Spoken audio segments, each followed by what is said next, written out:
नमस्कार, मैं अभिषेक उपाध्याय। आप देख रहे हैं टॉप सीक्रेट। संभल के चौधरी एक बार फिर से विवादों में है, लेकिन इस बार बात बढ़ गई है।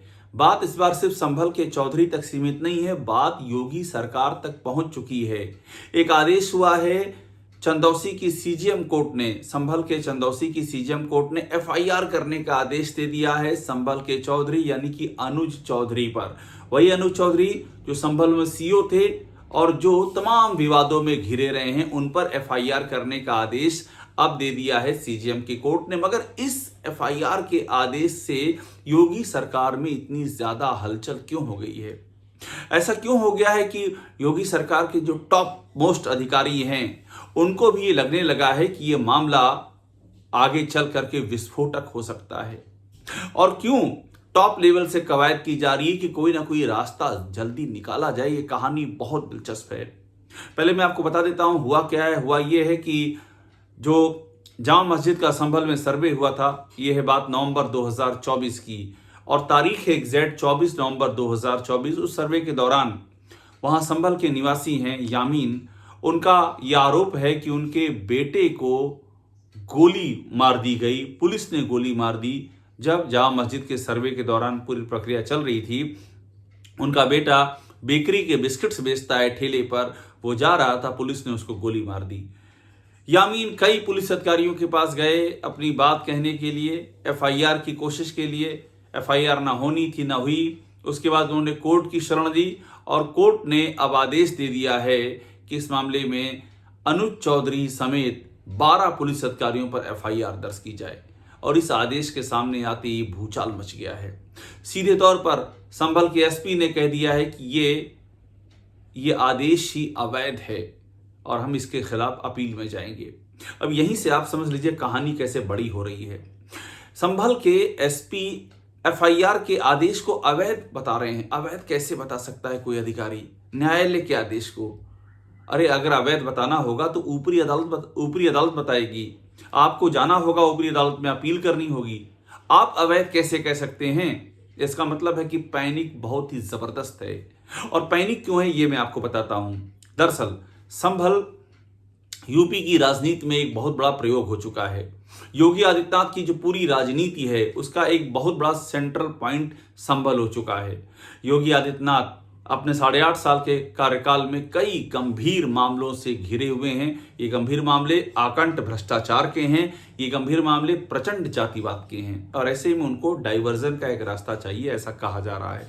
तो डाइवर्जन के लिए उनके पास सबसे जो एक लगातार कल्टीवेटेड यानी कि जहां लगातार प्रयोग किया जा रहा है, एक ऐसा शहर बन चुका है संभल हिंदू मुस्लिम की एक कार्यशाला सी बन चुकी है। एक के बाद दूसरे प्रयोग वहां पर किए गए हैं और योगी आदित्यनाथ के शुभचिंतक ये कहते हैं, उनका ये दावा है कि संभल ने योगी आदित्यनाथ की राजनीति को एकदम से अलग मुकाम पर लाके खड़ा कर दिया है। उन पर जो तमाम सारे आरोप लग रहे हैं, उनकी प्रशासनिक क्षमता को लेकर के, जातिवाद को लेकर के, करप्शन को लेकर के, जिस तरह से विशृंखलन हो गया है समाज के भीतर अलग अलग जातियों में, बीजेपी में ही उनको लेकर के घोर असंतोष है। डिप्टी सीएम, संगठन, कोई भी योगी आदित्यनाथ के साथ में एक पेज पर नहीं है। इन सबसे जहन हटाने के लिए संभल आ गया है और संभल ने एक ऐसा मुकाम दे दिया है कि कोई योगी आदित्यनाथ को छू नहीं सकता है। इस तरह की बातें कही जा रही हैं।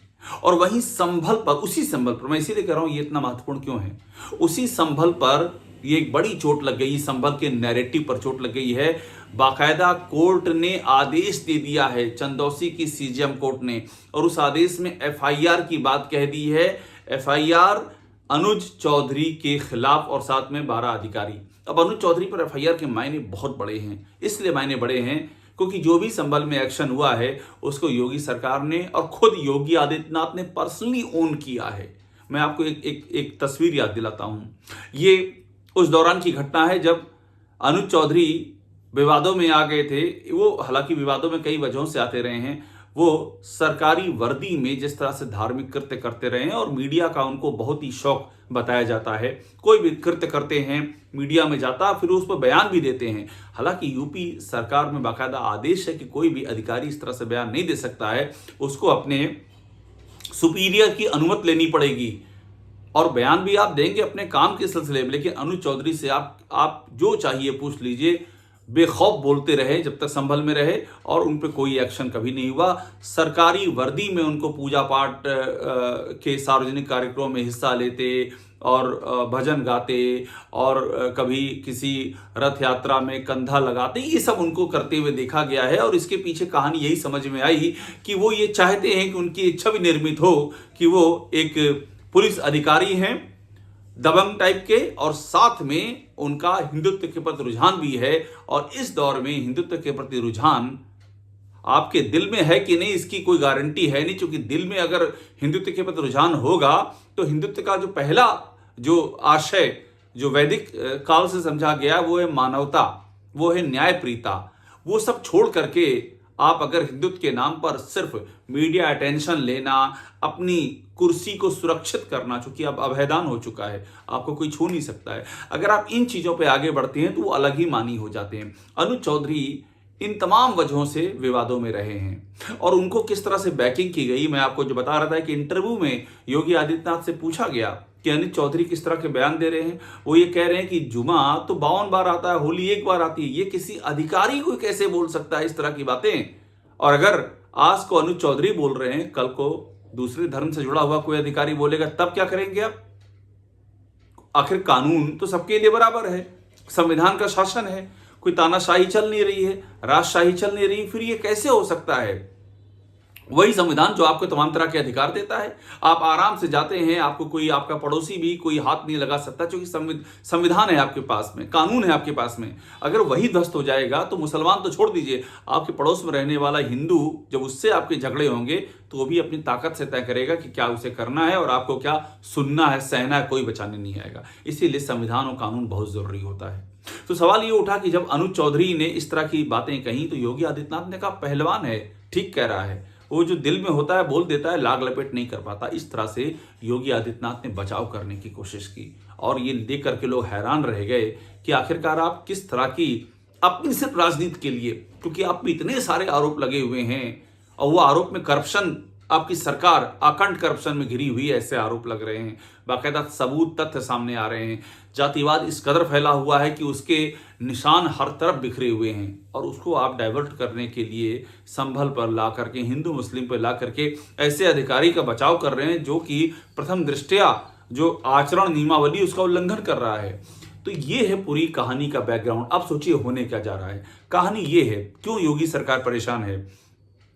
अनुज चौधरी पर एफआईआर का मतलब सीधा सा है कि कौन बैक कर रहा था अनुज चौधरी को, कौन समर्थन में खड़ा था, उसका भी सामने आएगा नाम, 100% आएगा।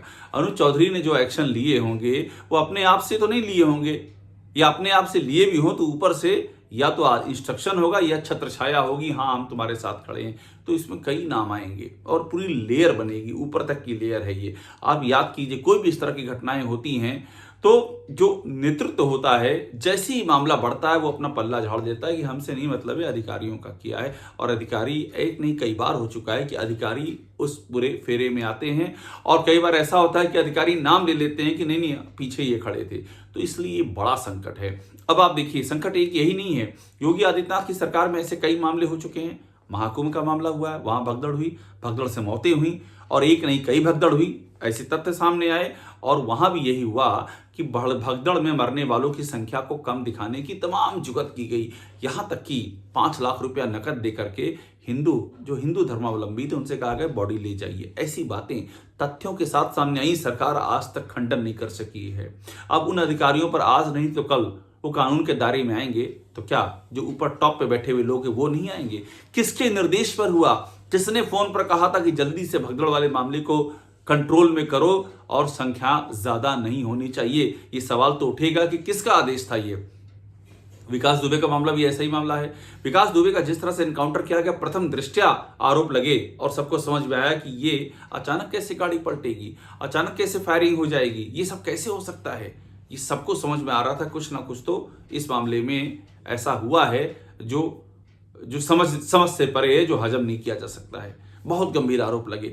आज नहीं तो कल अगर निष्पक्ष जांच हो जाएगी तो इसका नतीजा क्या होगा? जांच पहले भी हुई है और जांच को लेकर के कई तरह के सवाल उठे हैं। लोकतंत्र में यही लोकतंत्र की खूबसूरती है। कई बार जांचें हो जाती हैं, मामला क्लोज हो जाता है, नए तथ्य सामने आते हैं, मामला रीओपन होता है और उसके बाद भूचाल आता है। तो विकास दुबे का मामला भी ऐसा ही मामला बताया जा रहा है। मैंने महाकुंभ का मामला बता दिया, ये संभल का मामला भी ऐसा ही मामला बताया जा रहा है। तो कुल मिलाकर के सरकार कहीं ना कहीं से इस मामले में बैकफुट पर है और पूरी कोशिश की जा रही इस मामले को यहीं रोका जाए, क्योंकि अगर ये एफआईआर लॉन्च नहीं की है संभल पुलिस ने, लेकिन आज नहीं तो कल जो न्यायिक आदेश है और आगे की कार्रवाई देखते हैं क्या होती है, लेकिन संभावना यही कि लॉन्च करनी पड़ेगी। तो उसका मतलब है कि जिसे हम कहते हैं ना कि मधुमक्खी के छत्ते पर ईंटा पड़ जाना, यानी बहुत कुछ सामने आएगा, बहुत कुछ निकलेगा। और सबसे बड़ा सवाल यही होगा कि क्या प्रशासनिक अक्षमता के डाइवर्जन करने के लिए, क्या करप्शन, जातिवाद, तमाम सारे आरोपों से घिरे होने के डाइवर्जन करने के लिए सरकार किस हद तक गई, क्या क्या किए, कौन कौन भागीदार था, पीछे कौन खड़ा था, एक पूरी चेन सामने आ सकती है। मैं सकती ये कह रहा हूं क्योंकि भविष्य की बात है, पर जिस तरह के आरोप, जिस तरह के तथ्य सामने आए हैं, इसमें अगर ये सामने आ जाए तो इससे इनकार भी नहीं किया जा सकता है। संभल बहुत ही इंटरेस्टिंग होने जा रहा है, इस पर नजर बनाए रखिएगा। टॉप सीक्रेट को देखते रहिए, लाइक कीजिए, इसे सब्सक्राइब जरूर कीजिएगा।